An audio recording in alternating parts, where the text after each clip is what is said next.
Hello student, today's topic is function and power of the speaker। यानी कि आज का जो हमारा जो विषय है, जो लोकसभा में जो स्पीकर होते हैं उसके कौन कौन सी उसकी शक्तियाँ और उसके कार्य होते हैं, उससे रिलेटेड आज हम डिस्कस करेंगे।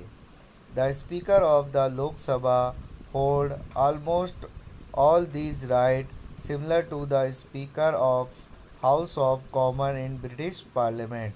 जैसा कि जो ब्रिटिश पार्लियामेंट है, यानी कि जो ब्रिटेन की जो संसद है, उसमें जो स्पीकर ऑफ हाउस, जो हाउस ऑफ कॉमन के जो स्पीकर होते हैं उनको जो अधिकार दिए गए हैं, वह सभी अधिकार भारत में जो लोकसभा के स्पीकर होते हैं उनको भी प्रदान किए जाते हैं। उनकी कंडीशन बिल्कुल सिमिलर होती है, यानी कि लोकसभा के जो अध्यक्ष होते हैं, भारत में जो लोकसभा के अध्यक्ष होते हैं, उन्हें वह सभी पावर्स प्रोवाइड कराई जाती है जो ब्रिटिश पार्लियामेंट में speaker of house of common के जो स्पीकर होते हैं उनको प्रदान की जाती है।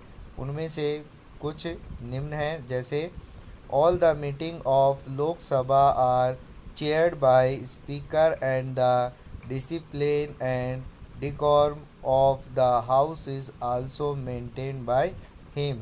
जो लोकसभा की जितनी भी जो मीटिंग्स होती हैं, जितनी भी जो सभाएं होती हैं, उनको चेयर यानी कि उनकी अध्यक्षता लोकसभा के स्पीकर के द्वारा की जाती है।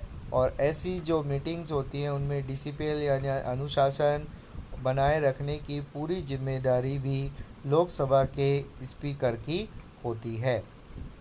Second, Speaker decide the desired agenda to be take up the discussion during the meeting and preside over these meeting. He also allowed the time of debate on various issues on the advice of opposition leaders।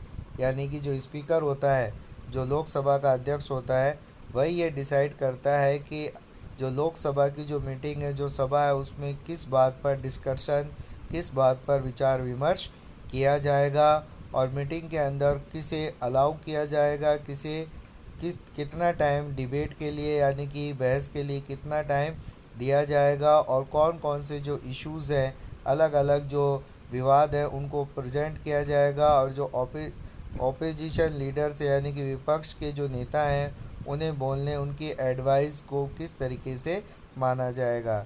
यानी कि जितनी भी जो meeting होती है उसके अंदर कौन कौन से इश्यूज़ लिए जाएंगे, उन पर डिस्कशन होगा, इन सब का डिसीजन स्पीकर के द्वारा ही किया जाता है। Third, he is ex officer speaker of some committees of the houses.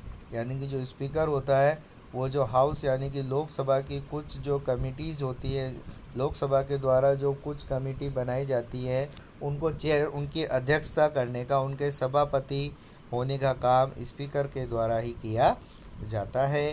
He also appoint the president to select committees and all these committees work under his guidance.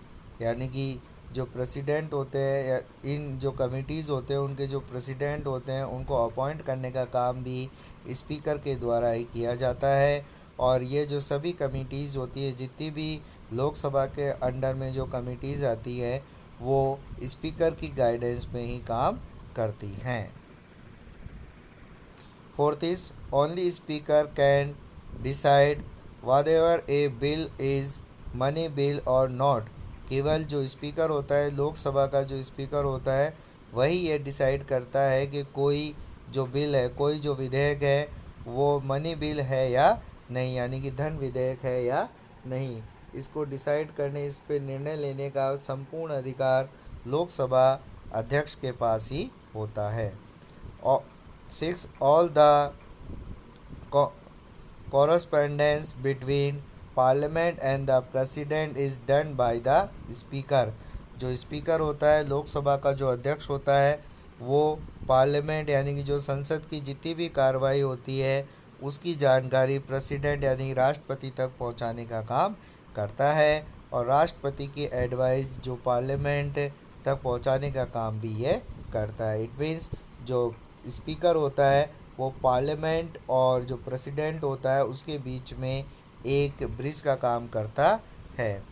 तो student, we discuss about the main function and powers of the speaker. तो जो हमने आज पढ़ा कि किस तरीके से जो स्पीकर होता है, जो लोकसभा का जो अध्यक्ष होता है, वो अपने कार्य करता है।